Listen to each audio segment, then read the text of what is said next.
The village was there, and we proved it by being reelected over and over and over again. So not only change, positive change and real results. You can't always say that when you look around the state, the county, the federal government, as to whether or not those changes have actually made a positive difference and left things in a positive way. So I was elected to the state senate in 2010. Probably the state was, if not the worst, but amongst the worst places it's been, certainly in generations. The governor had resigned. The new governor had decided he wasn't going to run for re-election. And so being elected in 2010 was a really significant challenge. But what did? We hit the ground running. We did things like pass a tax cap, a 2% tax cap. We did it because it was the right thing to do. And some people may disagree. And we can have those discussions and those disagreements because we've had them over the last 6 years. 6 years. But if you look at it, the positive change that's happened has been impressive. You look at the tax cuts that have happened over these last 6 years. Again, those didn't happen because everyone decided that they wanted to cut. It was because it was the right thing to do, because we as a state had to put more money in people's pockets. It was their money. It was their right to be able to spend it in any way they saw fit. We raised our spending from state government for education to record levels. We raised the spending for the environment and the Environmental Protection Fund to record levels. So you want to talk about taking on your own party and interests. Look at where the state was 6 years ago. Look at where it is today in a positive way.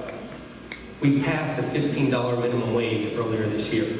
That's going to be phased in over a number of years. Republicans and Democrats working together across the aisle. We passed the paid family leave program here in New York State, working together across the aisle. And yes, it wasn't easy. It wasn't easy to get consensus, but if you go back and take a look at the vote, when we did pass those things, they were unanimous because we were able to work to get these things done. So I've had the privilege these last 2 years to chair the Labor Committee in the New York State Senate. And so why is that important? Well, it's important because obviously the jobs are extraordinarily important when we consider where we are as a country. When you look around and you talk to people and you ask yourselves, where are we going? Those are the things that resonate. Where are the opportunities for us? Where are the opportunities for our children? Where are the opportunities for small businesses? And again, do we get the sense that perhaps our children aren't going to have the same opportunities we have? I'm the son of immigrants. My parents immigrated in the early 60s. And so they came over, and it's the typical immigrant story. Came over, poor, from a farming village in northern Portugal, and they originally moved to Jamaica, Queens when they got here, and my brothers and sisters and I were born there, and it's about 4 or 5 years later, well, for them, about 7 or 8 years later, we moved to the country, moved to Mineola. And so moving to Mineola, growing up in Mineola, I was one of those guys who was fortunate enough to be elected mayor of the village where they grew up. And that is an extraordinary privilege. But if you look at things on the national scale, if you look at where we are as a country, if you look at the challenges that are facing our country, we need people who are willing to work across the aisle. People who don't see the world in R's and D's. People who are willing to find common ground and to get things done. And if there's one thing that I've been able to do, certainly in Albany, during my entire tenure, certainly is working across the aisle, finding common ground, and frankly, working with all of you in our local communities, as well as some of our members of the state legislature from the other side of the aisle, people like Michelle Schimmel, great supervisors like Judy Bosworth, many of the mayors and school board members and superintendents who are here with us and are here in this district. We've made a difference in a positive way. So that's really the challenge. When we talk about that which we bring to the table, when we talk about the positive change we've made in our lives, and in this commitment to government and to public service, it's not only the challenge to take on the heavy interest, it's the challenge to make a positive difference and make sure that when you do your job, that you make sure you leave things better off than when you got there. That really is the challenge of our times. And so, as the father of 4 daughters, who's raising them with the hope that my parents had when they arrived here with a couple of dollars in their pocket and a dream. That is my dream. My dream is, how do we make this better? How do we turn our country around? How do we create opportunities and jobs? How do we create an economy that is robust and lifts literally all boats? So that we don't just rely on a minimum wage for people to be able to support their families. We rely on opportunities for people to create jobs and well-paying jobs so that people can find work, because I believe deeply that there is dignity in work. The ability to provide for a salary and provide for your families. So yes, those are the challenges of our time. I'm looking forward to this discussion. I'm looking forward, frankly, to this campaign, because there are stark differences out there. There are people out there who believe that the status quo is great, the economy is doing well, that the country is doing well, not only here but abroad. But we know the difference, and we know the realities are different.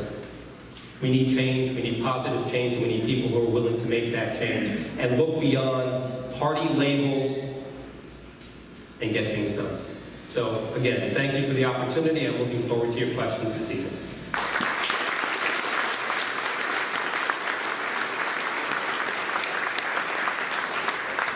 Okay, now we're going to begin the Q&A section. I'm going to read the card, I'm going to read the name of the person who asked the question, and then each candidate will have an opportunity to address it. We actually didn't pick which one of you would go first. Anyone have a preference? Okay, so Jack will go first. This question is from Pat Maher. I hope I'm reading the name properly. Mar, thank you. Congress has been deadlocked. How will your presence in D.C. affect any action in Congress? Take it away. Mr. Chairman, if you would ask how many minutes. Thank you, I forgot to mention that. The questions will vary. This one is a 2-minute question. 2 minutes, thank you. Thank you, Peter. Thank you, Pat. I think I just spoke to the issue, and I'll just touch on it a bit more. Yes, Congress has been deadlocked. I have a distinct privilege that I'm actually quite proud of. I have been protested by the far left, and I've been protested by the far right. The far left has protested in front of my office, but it was the far right that came and protested in front of my house. And let that sink in for a second. When you're willing to take decisions and make decisions that are for the best interest of everyone, people will come who will disagree with you. That's part of the challenge. But again, time and again, whether it's having voted for gun control measures here in New York State with the SAFE Act, which led to and prompted the Tea Party to come and protest in front of my house, or whether it was voting for other measures that people didn't feel were progressive enough, they came and protested in front of my office. The difference I make and the difference I bring to this seat is the ability and the history of actually working across the aisle and getting things done. So whether it's working with colleagues like Michelle Schimmel on environmental issues affecting our district, or whether it's working with others in the legislature, I've had the privilege these last 6 years to pass bills. The Senate in the state is majority Republican. The Assembly is majority Democrat, and we have a Democratic governor. The reality is this: for all of the bills that I've had passed into law, and it's been a few hundred over these last 6 years, it's always taken the effort of realizing that we have to find common ground. So, to answer your question, it's exactly what I've done these past 6 years. It's the reason I hope that people have supported me and elected me time and again in this district, and it's why I'm asking for your support. So, Peter, thank you. So that's a good answer. I mean, that's what we need to do in this country, is we need to get people of goodwill who will work across the aisle to do it.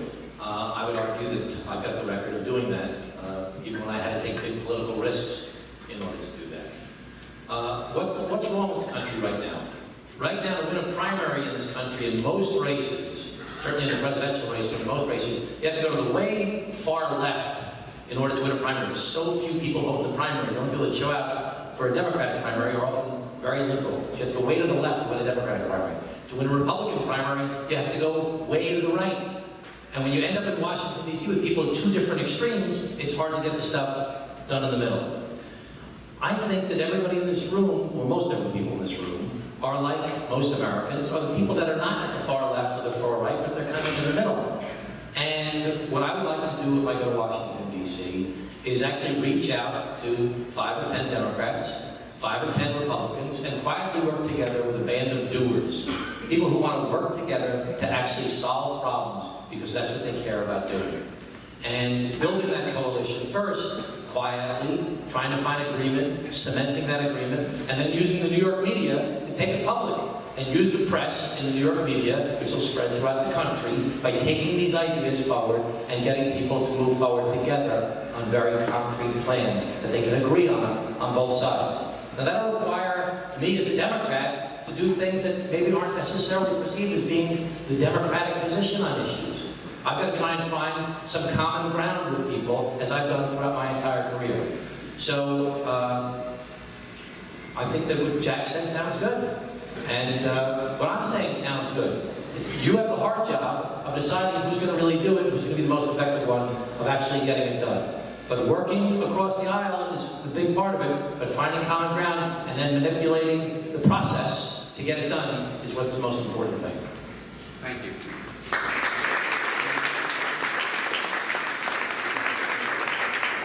Okay, the next question is from Jane Thomas. Why are you for or against single-payer healthcare system, also known as Obamacare, and what do you propose instead?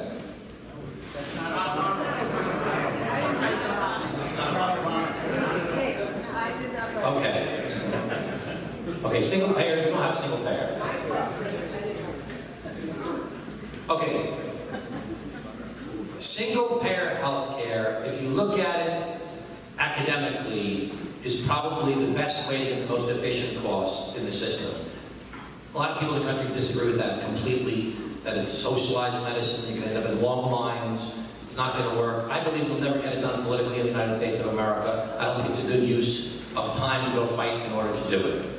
I do believe, however, that if you could have a hybrid system where people in America could buy private health insurance, as they currently do now, but also had an opportunity to purchase into the Medicare system, that you could create the competition necessary to create efficiencies in the system. So I don't think single-payer healthcare will ever happen in this country. I think it's, why do we have such a hard time? Why can't you get, think about it, why can't you just get a lot of smart people in the room, and you get doctors, and you get hospitals, and you get people who care about this, you get people from universities, and you get people who practice in the field. Why can't they sit in the room and say, let's figure out a way to do this? Number one, it's a really complex issue.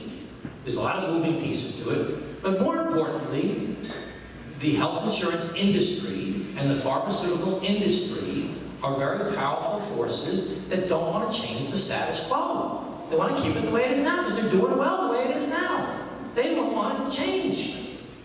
So in order to change things, you have to get the good ideas. You have to stand up to those two forces mainly, but there's other forces as well. And you have to be able to win the fight in the system. Now that's, I'm not promising you that I'm going to solve healthcare my first 2 years as a congressman. But I'm going to try and create a culture where we get people together instead of yelling and screaming at each other and just trying to raise money off of their yelling and screaming for their political campaigns, because it all goes back to the money. We'll talk about that more later. To try and come up with common solutions of things to try and fix to make things better for people. One of the things I'm going to do in this campaign is I'm going to hold town hall meetings on issues. For my primary, I was the only candidate that had 15 town halls based upon geography to help one in every single region of the district.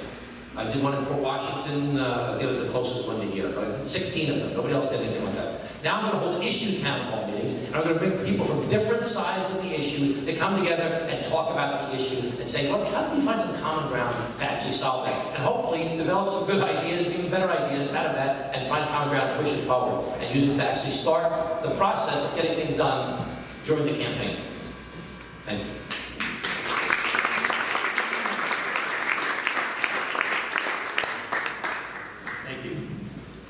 Well, single-payer system. I agree. It's not going to happen here in the United States. We can take a look at it. People can disagree, but the reality is, folks, it's not going to happen. We do have an Affordable Care Act, though, here in New York and across the country. People were told that they'd be able to keep their doctors. People were told that it would save money. People were told that we would have the equivalent of as close to a universal health care system as we possibly could have, and then the reality set in. We had 30 million people in this country who did not have health care. We now have 30 million people who don't have health care. And those 30 million are the 30 million people who had health care before it can no longer afford to have health care. And so we have substituted one for the other. The affordability of health care is now obviously being challenged. We're looking at nearly 20% increases in premiums in New York State alone on average this year. They'll be announced probably later this year, September or October. The promises that were made that we would be able to keep our own doctors, it's not true. Doctors have been thrown off panels, so they're no longer available, and our co-pays and deductibles have gone through the roof. So that's the reality of what we're dealing with. So the question right now, I think, is where are we going to transition? Because we do have an excellent healthcare system. We're very fortunate, frankly, right here to live where we do, because we have Northwell systems, we have Winthrop University Hospital, we have St. Francis Hospital, and these hospitals and these doctors and healthcare in general are wonderful parts of our communities, and they really are economic drivers for our communities. And so when you sit down and have these discussions with healthcare professionals, with doctors, that those who are actively involved and invested in the system, it's got to change. So I've had the privilege these last 6 years to hold town hall meetings all across the district, everywhere. I hold them in Albany, I hold them here, I meet with people around the district, I meet with doctors, I meet with healthcare professionals. The reality is this: our healthcare is going to change. It's got to change, and we have to add flexibility, we have to add portability, we have to add some reliability on there, and we have to break out of those constraints that exist on a state level and allow people real choices so that they can keep the doctors, do so affordably, and be able to take care of themselves. Thank you.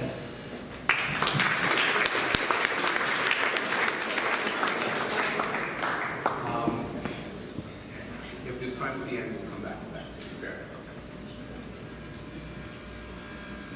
Okay, the next question is from Alvin Solomon.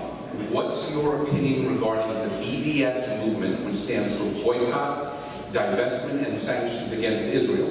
Please address both the BDS issue as well as your support for Israel. Mr. Chairman, how many minutes are you getting? Thank you, that's 3 minutes. Thank you. Thank you, Al. The BDS movement is something that we have to be very careful about.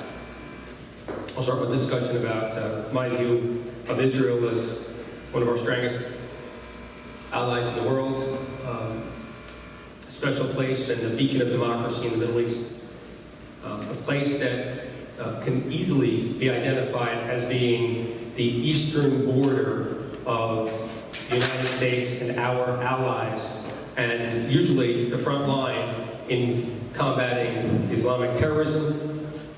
It's important, and it's been extraordinarily important, and I think, frankly, that relationship has to be refocused, and we have to recommit ourselves as a country, frankly, to addressing some of the slights that have been made over the last few years. But the BDS moment is here. It's in the United States. I sponsored the legislation in the New York State Senate to combat boycott, divestment, and sanctions. It exists on our campuses, it exists here in our CUNY system, it exists in many of our campuses across New York State, and frankly across the country.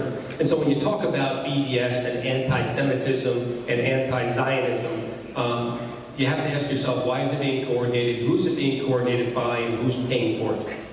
And it is an effort to try and destabilize an ally of ours. It is being done as a means, I believe, of hate. I've sponsored legislation to defund those campus groups that do it on campus openly, because frankly, to me, people have a right to free speech.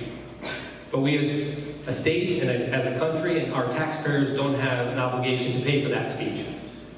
And so if someone's going to conduct themselves in a way that is hateful, that is anti-Semitic, I don't believe that their organization should be funded on college campuses. Yes, let's have a discussion. But certainly, when I hear and I've spoken to some who have been harassed on campuses by people who have promoted BDS simply because they walk across campus with the Star of David on a chain, then that doesn't exist on our campuses. There's no place for hate on our college and university campuses. We have to stand up and say no.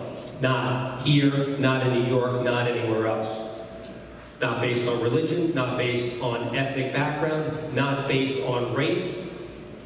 That's not what we stand for. And certainly it should be something that we as taxpayers are funding through our university system. So deeply support our commitment in our relationship with Israel, and am clearly against the BDS movement and those efforts on campuses to try and promote that on our college campuses. So thank you. Thank you.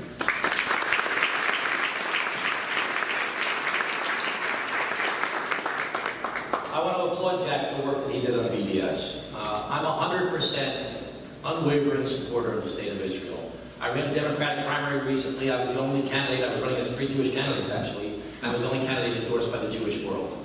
I'll be the strongest Democratic voice in the United States Congress for the State of Israel. I traveled to Israel back in 2002 after the massacre in Hebron during the Second Intifada. There was nobody there, there were no tourists. The King David Hotel was completely empty.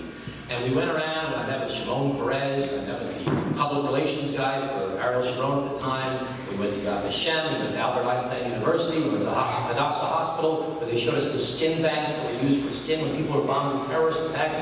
We went to one of the first settlements ever, Gush Etzion. We traveled throughout Israel. It was a very academic, political trip. We learned so much. It was a great education for me. And then we were at the Western Wall. And I realized this is where Jesus walked. And for me personally, it was a very overwhelming spiritual experience. And we went to the Church of the Holy Sepulchre, which